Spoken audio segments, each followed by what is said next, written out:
Talyllyn, the cliffs of the ancient shoreline of Gwynedd, now separated from the sea by 10 miles of reclaimed land, dissected by meandering rivers and streams.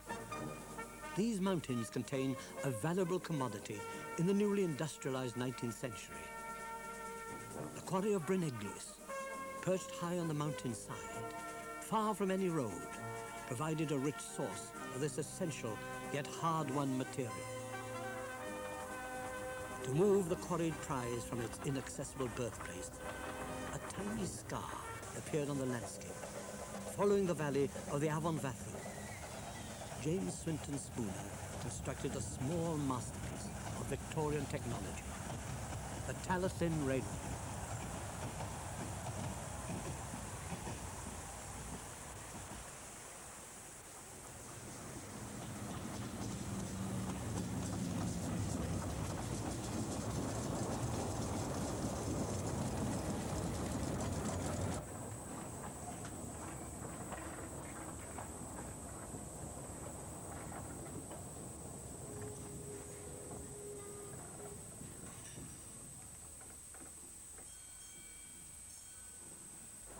The Talyllyn Railway was built in the 1860s for both freight and passenger traffic from Tallyn to Abergynolwyn.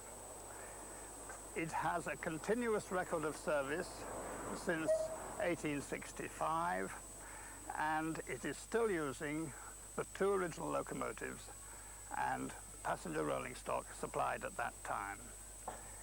Its chief attraction and its chief interest is the fact that it was the first railway in the world to be preserved by a society of amateurs, the Talyllyn Railway Preservation Society. This happened in 1951, following the death of the previous owner, Sir Haydn Jones, in 1950. When the Society took over the railway and started to run trains in 1951, it found a railway line that had been neglected. Of the 2 locomotives, only one was serviceable, and the 4 carriages and a brake van had been in service for something like 85 years. The track was rough, uneven, and a lot of the sleepers had rotted to the extent that it was the grass growing in between the rails that kept them in place. There were occasional derailments, but from an early date, it was our policy to renew both rails and sleepers from one end of the line to the other. Bridges and the big viaduct at Dolgog also gave us problems. In the early years of the Society, it was chiefly pioneering work involving pick, shovel and muscle, and we had considerable help from Army territorial units to achieve this. Those days, some people say sadly, have now gone. Now it is a highly efficient railway requiring a considerable amount of professionalism in the volunteer force. The history of the Talyllyn Railway now spans 120 years, and the last 30 of these have seen the dreams of a few people of vision brought into reality. Now, what's it like running a railway? A lot of hard work, physical work certainly, and a few frustrations at times. But really it's great fun, and we all thoroughly enjoy doing it. The railway has a permanent staff of 12 people, but it depends heavily on the enthusiasm and work done by volunteers. That's true, isn't it, David? Oh, yes, indeed. About 10% of the society membership.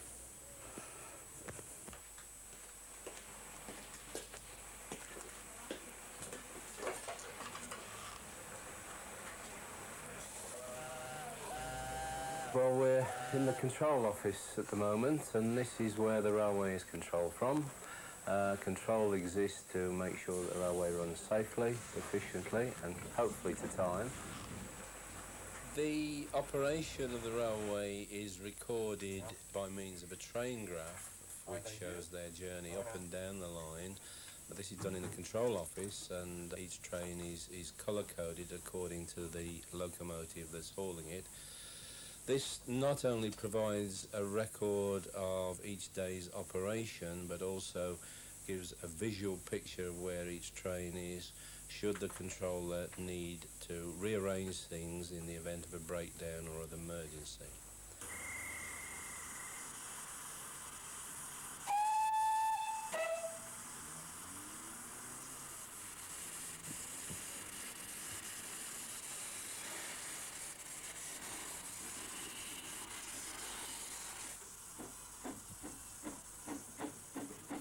The Talyllyn Railway starts in Tallyn, which is on the shores of Cardigan Bay, and it runs through the town past the first station, which is called Pendray, which is really the engineering centre of the railway, where the locomotive shed, workshops, carriages and so on are kept, and then strikes out through fairly flat countryside and then begins to climb through a small intermediate station called renown, which serves a small local population and also a holiday caravan site.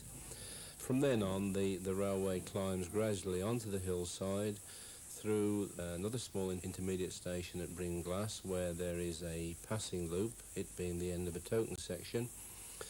And then the line climbs up from Bringlass towards Dolgoch through some wooded country to reach Dolgoch Falls stations, where there is a series of walks around the waterfalls, and which is a pleasant spot where a lot of people either just travel to or break their journey on the way up the line.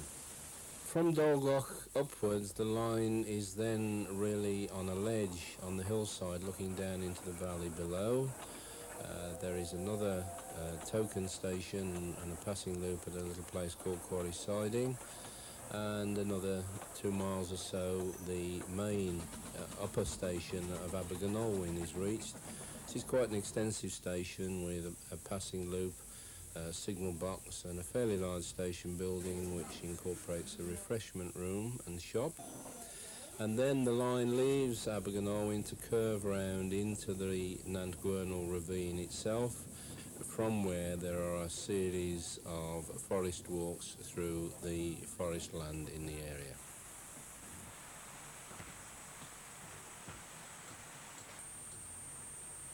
This is the key token instrument which controls a single line from here to Pendray.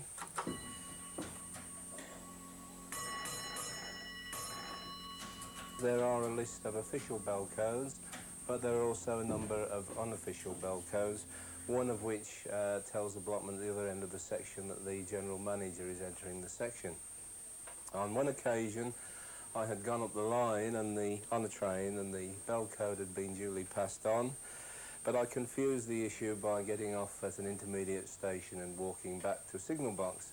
When I got there, the bell code general manager out of section was just given, much to the extreme embarrassment of the signalman on duty. This is one of a pair of instruments, coloured yellow, the other one being at the other end of the section at Pendray, and from Pendray onward there is another pair for the section, one at each end to Bringlass, which are coloured red. My job at a block post involves controlling the movement of the trains away from the main station at Tallyn to authorise a train to pass this block post into the next section and be sure that the section is clear for the train to do so. When we want to take a token out, we've got to get in touch with the blockman at the far end, and that's done with the bell push there. And then, excuse me again,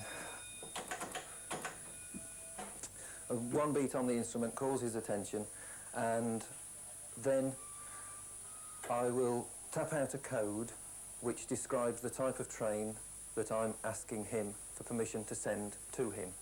And normal passenger train, it's 3-1.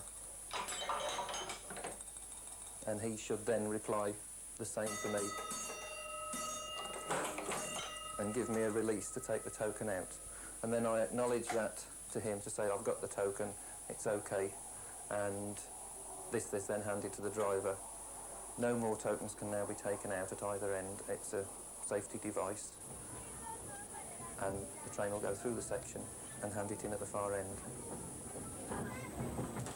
The points which a train crosses in what's known as the facing direction, when it can actually take one or other direction, have to be locked for a passenger train running over them.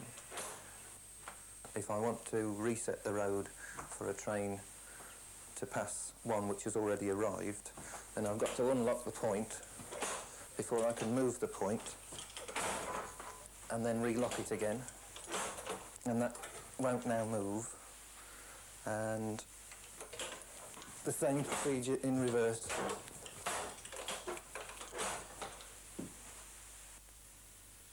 When the society first started, they took over the old line more or less as it was, with the existing old rail, which was extremely well worn. There's continuous maintenance, literally, you know.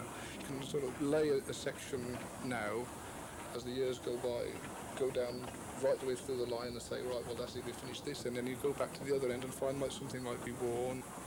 Our peak with heavy traffic lasts about 6, 7, 8 weeks at the most. So the actual running life of the rail is extended by the fact that we don't run a heavy peak traffic for 12 months of the year, like British Rail do, you see, we're seasonal.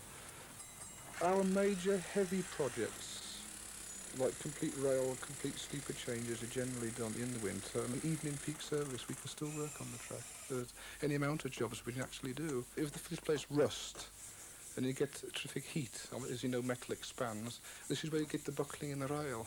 We use a special grease called cardium, which has to be preheated, and this lubricates the fish plates, so that when you tighten up, it's such a thick, greasy oil that with the expansion and contraction, although it's tight, it actually moves. It's almost like something going between the rail and the fish plates. We've been fortunate with the closure of the Channel Tunnel scheme, as was.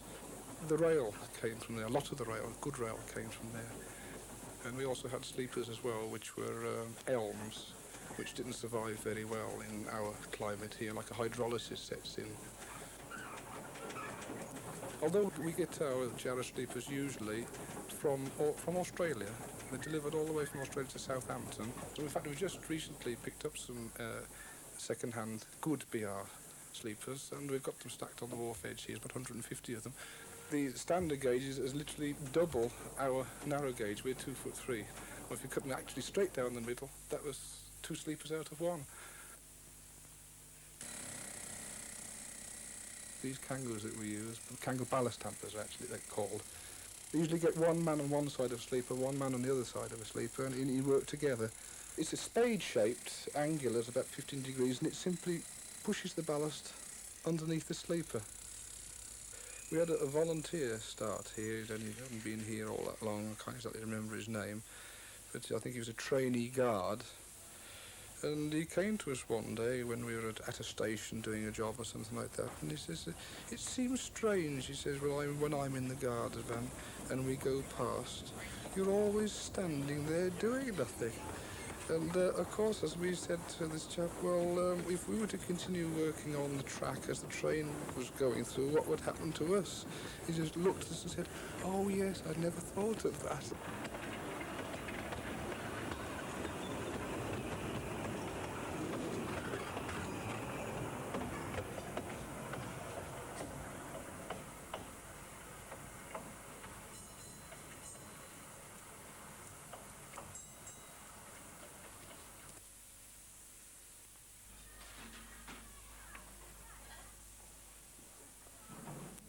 I started on the Talyllyn when I was about 13 years old, and I started off as a trainee guard, which involved training for 2 or 3 years to become a guard.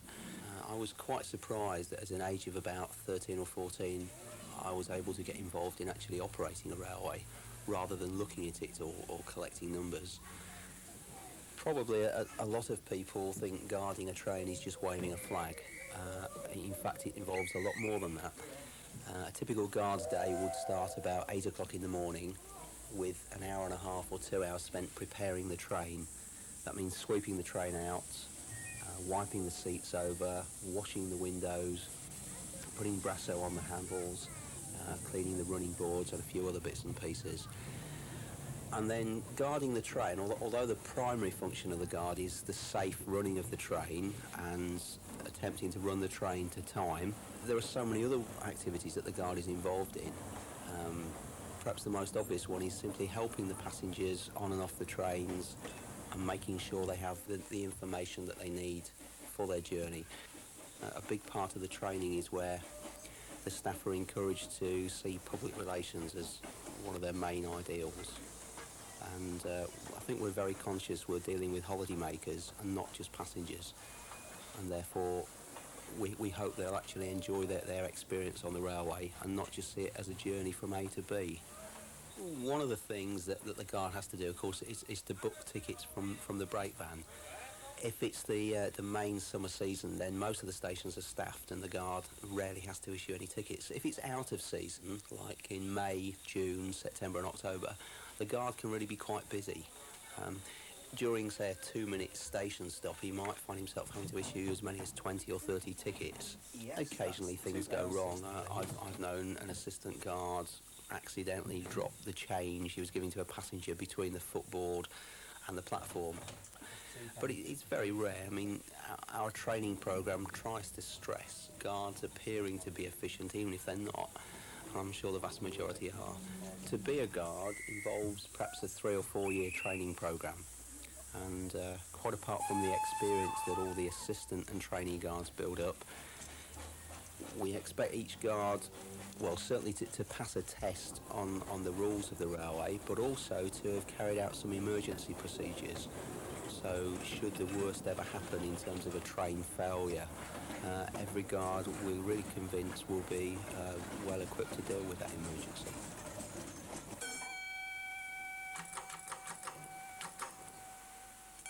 I started working on the railway in 1966 in the shops and on the refreshment counters. After about 3 years, I thought I would like to join the men on the railway and do the sort of things that they do. I started off by becoming a guard after about 3 years, then went on to do signalling on the railway, booking clerk, running stations.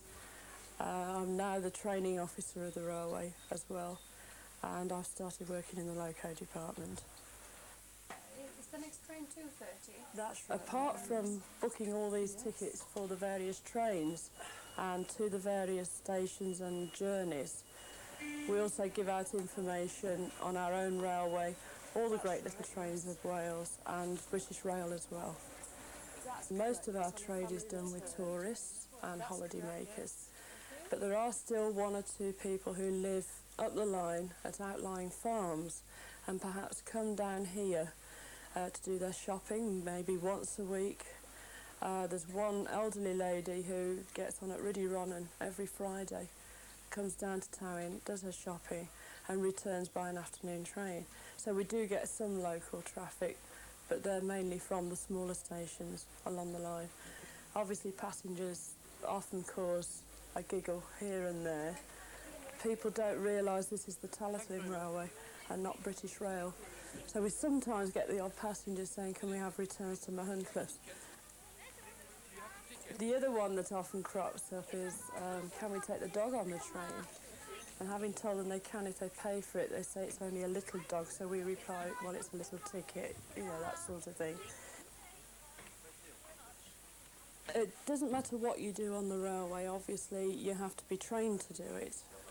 When I was first asked to be training officer, I felt like saying no thank you because I don't know everything about the railway. But being training officer, you get other people to do the training for you. So in different departments there are different people doing the training for that particular job. For instance, if somebody wants to go out and work on the track, then obviously the regular track gang give them their training. The same thing if you want to train as a guard, you are put on a train as an assistant guard.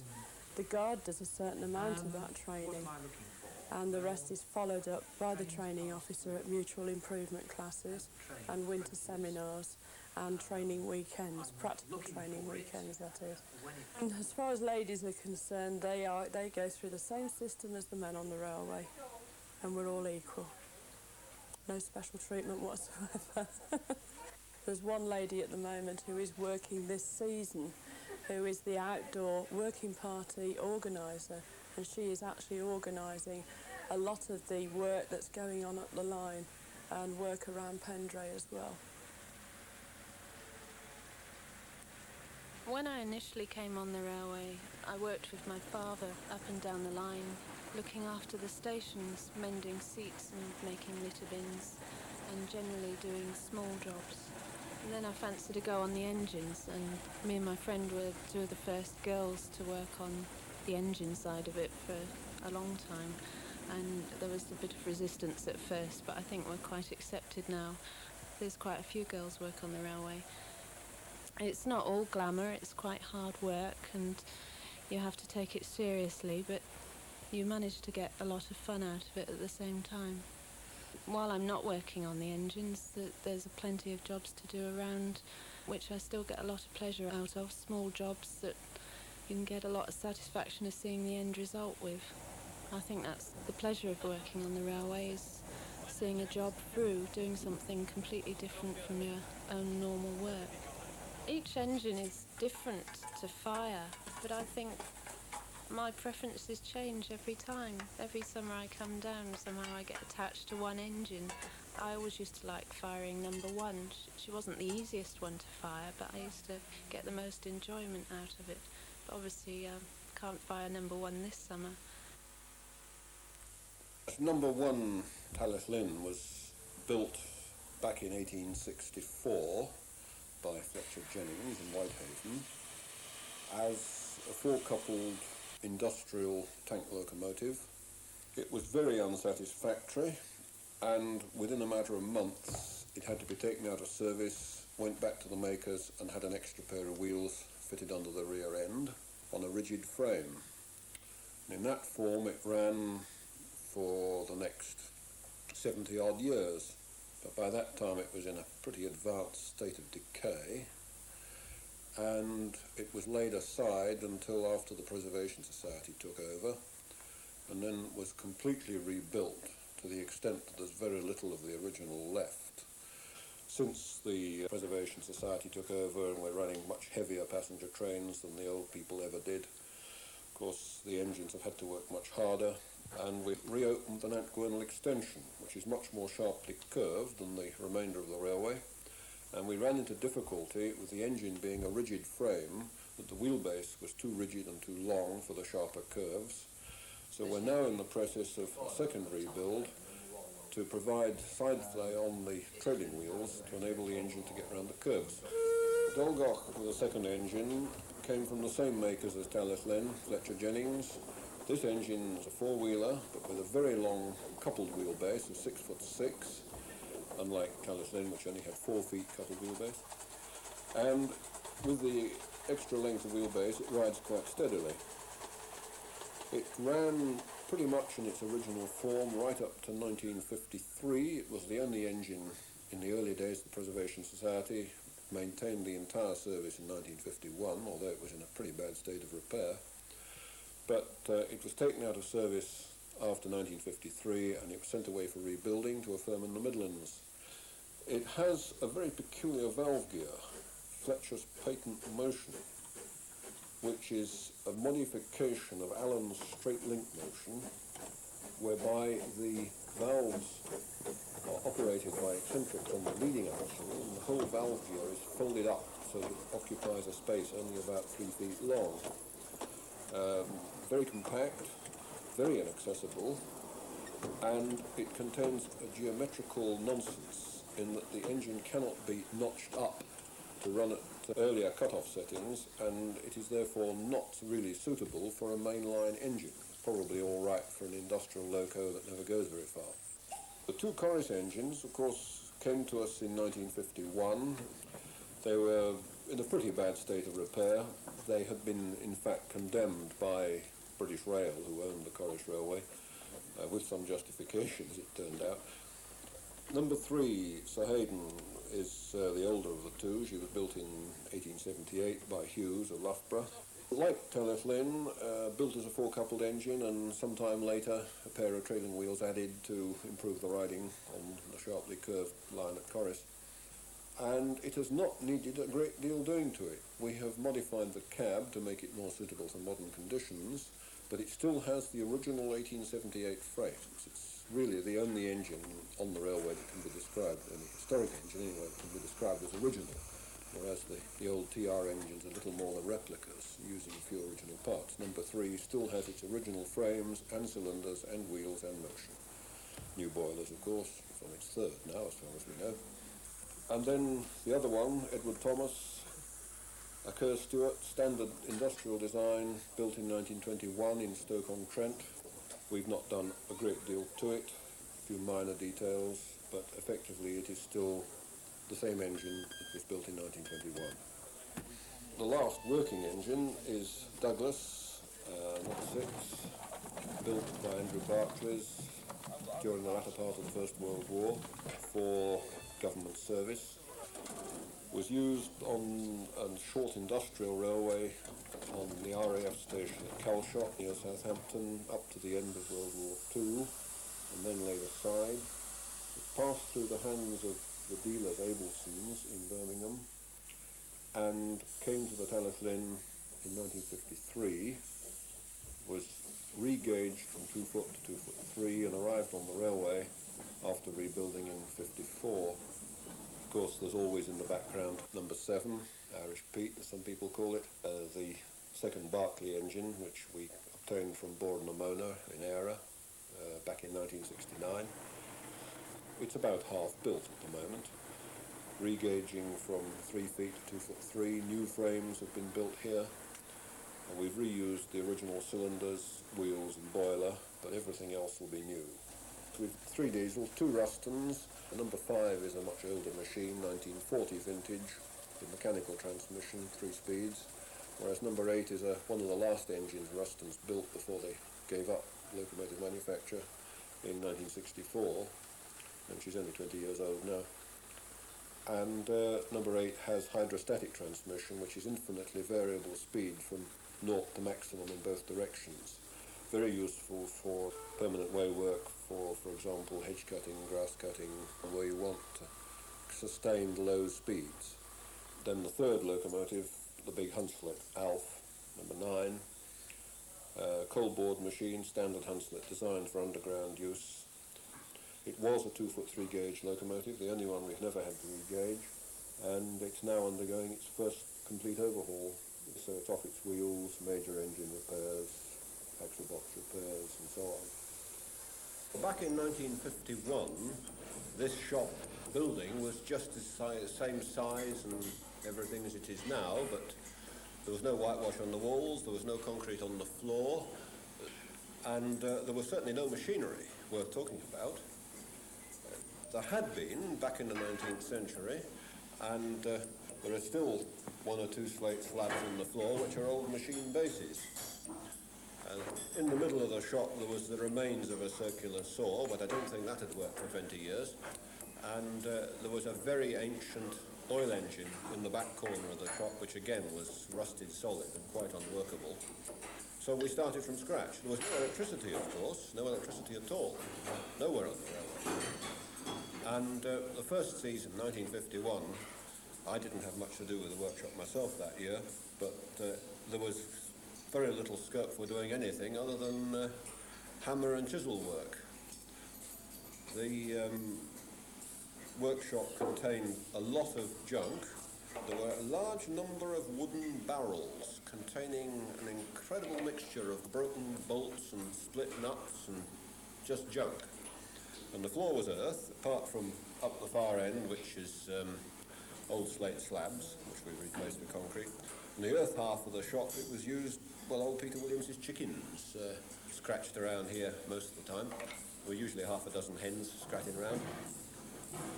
So it wasn't a place you could do much useful work at all.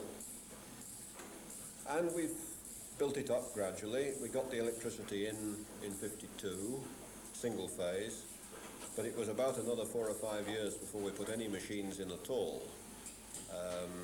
We had a 6-inch lathe and a pillar drill, and that kept us going quite well. We could do a lot of work with that. We did have a welding set back in '52, and that really what kept the railway going more than anything else. Just before I came here on the staff in '63, we put in three-phase power with a decent-sized switchboard, and we were able to start thinking about buying respectable second-hand machinery from industry, machines that were not so old. And what you see now up and down the shop has all been bought within the last 10 or 15 years. Some of the machines are quite old. The lathe at the far end of the shop is pre-war, 1935 vintage or thereabouts, but it's never had much use. It's still accurate, and for our purposes more than adequate.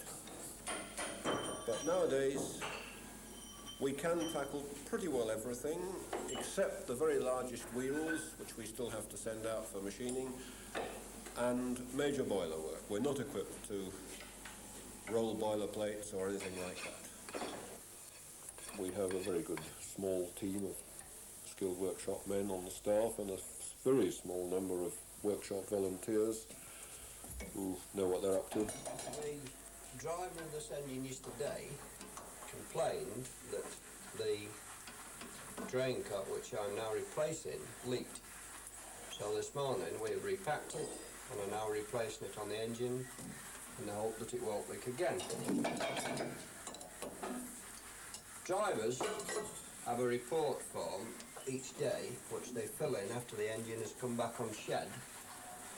They list all the defects which they have found, minor ones, and with a bit of luck, late at night or first thing in the morning, these things are attended to. Fortunately at the weekends there are only 2 engines and steam, so we have a couple of spares and we can take our time at getting these things right.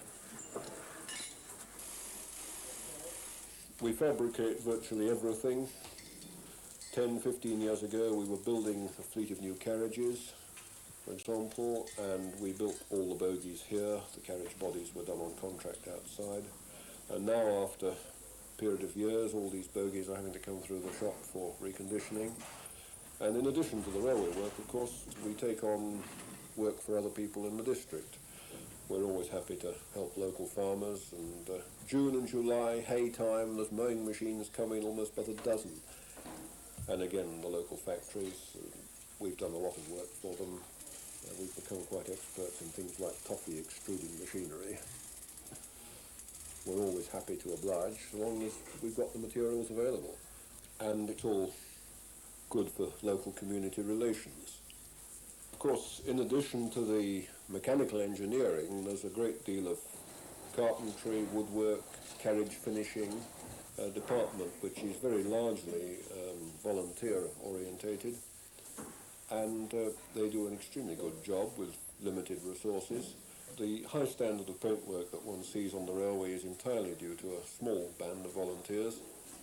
We have a paint shop which is insulated and heated and suitable for winter work, which has enabled a better standard of finish to be achieved than we used to manage in the old shed before we had any heat.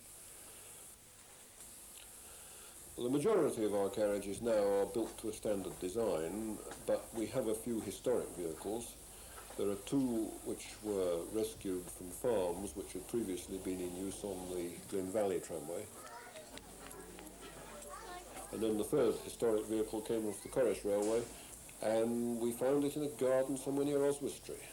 Unlike the Glen Valley coaches, which were very good, the Corris coach was in a very poor state. And over a couple of years, a small group of volunteers built what amounted to a replica, incorporating a few of the original parts. It's a saloon, centre entrance. It's been used for a number of special functions, including the Prince and Princess of Wales, who travelled in it in 1982. But of course, there's always a considerable amount of maintenance work. Things have improved greatly. The standards of maintenance are vastly higher than they ever were in the 50s, or even earlier than that. And also, of course, the skill of the engine crews has increased considerably. And it is virtually unheard of now for engines to be short of steam, unless we happen to get a bad batch of coal and a lot of clinker.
started working on the Talyllyn back in 1974 when I was just 14 years of age and probably not used to anybody. Started off as a cleaner, which would mean coming in early, cleaning the engine, and if I did a good job I'd get a ride up the line with the driver and fireman to see how they do their work, and occasionally getting a go with the shovel. 4 or 5 years later I got a chance to do some firing myself, and as I became more competent at the job I got more and more firing turns. I now hold a fireman's grade card and I'm occasionally allowed to drive passenger trains under the instruction of the driver. The day begins at a horribly early time for me because I hate getting up in the morning. Come into the shed sometime between 6 and 8 o'clock. We have to shovel the ash out of the smoke box at the front of the engine and shovel the dead fire out of the firebox at the back of the engine. Check we have enough water in the boiler and then light a fire in the firebox. Building it up with wood at first, then adding coal as the fire becomes hotter, and raising steam in about 3 hours, ready to work the train.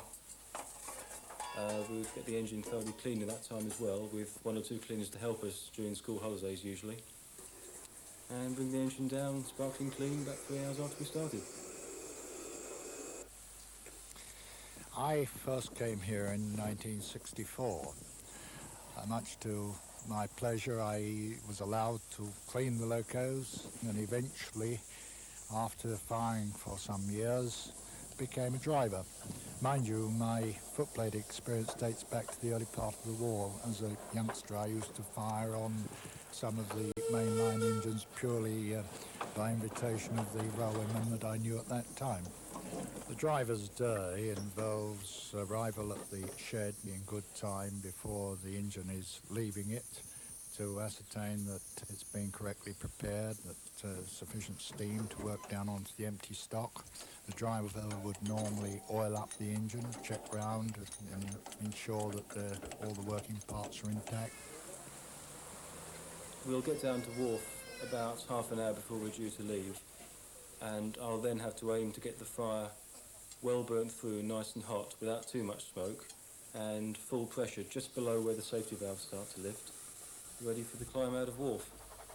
There are as many different ways of firing one of our engines as there are different firemen. The most important thing is to keep the fire hot enough all the time, because there's very little reserve of steam in our boilers. You may have plenty of steam, but if the fire isn't hot enough, once you set off up the line, the pressure can drop very quickly. The steepest gradients are on the lower part of the line, near Tallyn. They're the most spectacular, where the engine has to work hardest, but they're usually fairly short. So if you do get things slightly wrong, you can pull the pressure round when you get to the top of them. A little bit further up the line, above Bryn Glass, it's a very long, continuous pull. And if you don't have your fire right as you leave Bryn Glass, then you'll be in trouble when you're halfway there. A good fireman will aim to keep the pressure as constant as possible, because that makes the job easier for the driver. Although the guard is in charge of the train, the driver has an overall responsibility. He has the lives of perhaps 100, 200 people in his hands, and the driver's job is to ensure that, as far as possible, the trains run to time, that he observes the speed limit, that he observes all the signals, ensures that the points are correctly set, and in effect to not only enjoy his trip up the line each time, but that it's carried out efficiently and, shall we say, competently. Another aspect of the fireman's job is to make sure that we have the correct token on the engine before we enter each section. The fireman will collect this token from the blockman, and there'll be a verbal check with the driver to make sure that we have the right token for the section we're going into, and also that we're handing back the token to the blockman for the section we just left. There are firemen who will tell you they've never had a bad trip, and believe me, they're lying. We've all had our bad trips. The trick is knowing how to pull yourself round when you've done it. I've had the pressure so low that we've had to use full regulator to get up the banks. But we got there. We always seem to get there somehow. One of the problems that we do have on the railway, unfortunately, is the frequent presence of sheep. Lambs force their way through any holes they find in hedges. Invariably the ewes follow them, and after a while you'll find that the holes in the hedges get bigger and bigger. You get flock out on the line. We've always had trouble with sheep, but it wasn't the only problem for the drivers in the old days, was it, Hugh? Well, the last years of Sir Haydn, we did not watch. We and the firemen did not watch. we used to shout on the old woman in the cottage opposite Upper Station. What's the time, Mrs. Jones? And she'd shout, and it was half an hour late one time. So we asked, and Thomas was asking where we've been. Oh, the truck gone off the track. It was only myself and my youngest son when Sir Haydn died. That's a lot there was on the railway. Oh, I liked number 2. She was the old favourite of the old drivers. Yeah. She wasn't very long out. It was number 1 that was mostly out in Sir Haydn's time. Oh, I used to like number 6 very much, but I took to number 3 when I went poorly. It wasn't shaking so much. The best engine is something we managed to argue about for hours and hours here. My favourite is number 3, Sir Haydn. And it's been my favourite since I did my first firing trip on her in 1978. There isn't really an engine which is a best steamer and a worst steamer. They all steam properly if you handle them properly. Number 3's got a good loud exhaust and sounds wonderful working hard up the banks. Some people don't like having to work an engine that hard. They prefer one of the more powerful engines like number 2. My favourite engine, of course, must be number 1. It is a delightful machine. In the absence of number 1, my next favourite must, of course, be number 2. Even though it doesn't suit my height, it has a very low cab. But nevertheless, it was built in 1866. It was the other original engine, and it runs number 1 very close as my favourite. The whistles on the locomotives each have their distinctive tones. Number 2 has a Caledonian hooter, in effect. It's somewhat like a factory hooter. Number 3 has the whistle off a BR Britannia locomotive. And number 4 has a pair of Great Western Castle whistles. And number 6 has Sparrowhawk. That was an A4 on the LNER Eastern region.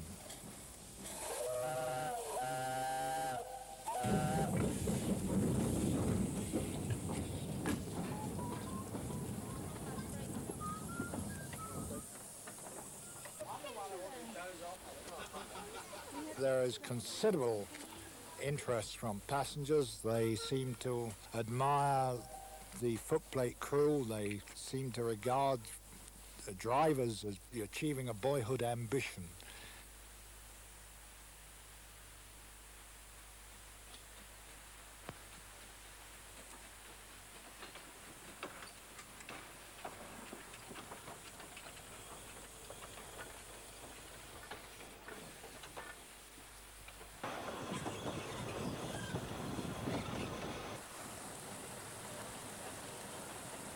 The train happens to be running a little early. It's not unknown for the driver to stop the train and dash in the field, pick half a dozen or so mushrooms and leap back to the engine.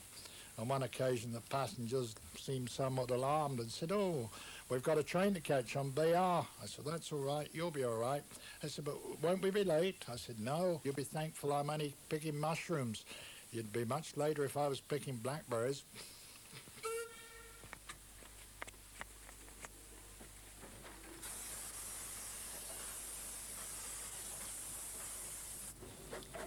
Whether we have a good trip on the engine or a bad trip on the engine, the public can rarely tell the difference. We always aim for a high standard though. We always aim to do the job as well as it can be done. It also helps if you know the driver. Now, I've worked with Morris many times and I know how he drives the engines, so it's easy for me to fire to his way of driving. Plan when you're going to use the injectors to put water into the boiler, when he's going to ease the regulator to ease the engine around the corners, then you can put on a bit more coal, for example. It just makes the whole job a lot easier. Not only do we enjoy a very happy team relationship on the footplate, but this extends throughout all departments, in fact, of the railway. We're a happy band, and this involves both the traffic side with the blockmen, the guards, the station staff. those of us who are fortunate enough to be on the footplate, but also those who maintain the track, maintain signals, telegraph installations, and do all the 1,001 other jobs that are involved.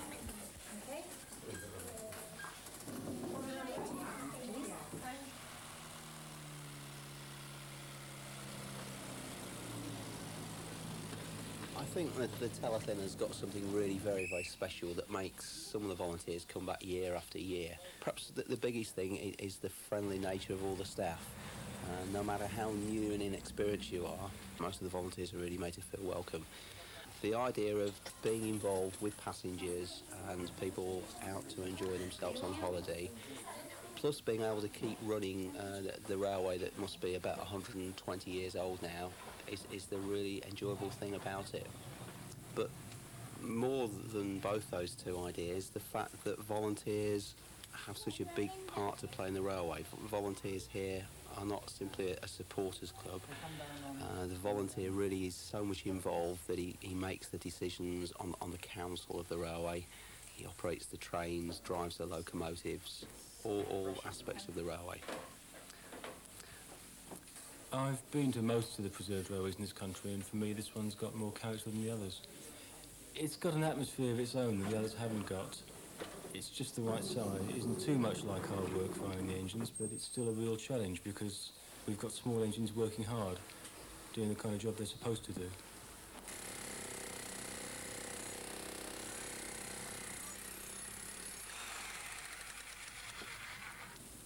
Well, of course, we have the whole of the original rolling stock of the railway, supplied in 1866-67, 4 carriages and a guard's van.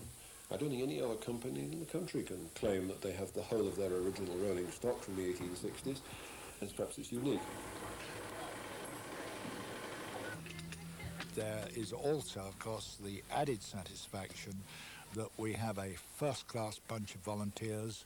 The railway doesn't only stop on the railway, but you will find that there are many social attractions. You get together in the local hostelries, the pubs, the Corbett Arms Hotel and so on, and it becomes a very close community, very friendly in all departments, and this atmosphere is reflected in our communications with the passengers, who tend to regard us as being the friendly railway.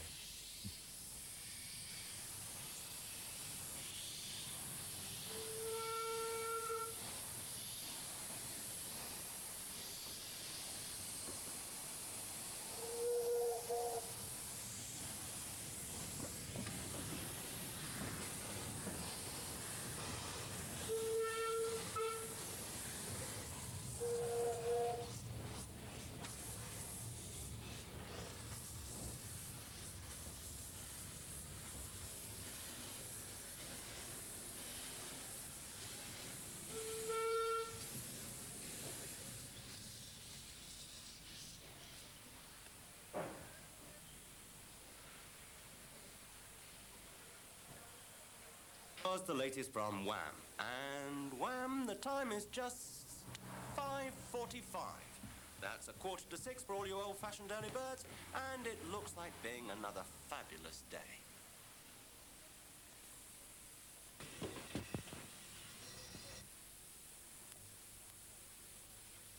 Every time I come down here, the first time I get up and it's still dark and no one else is up, I wonder what on earth I'm doing here.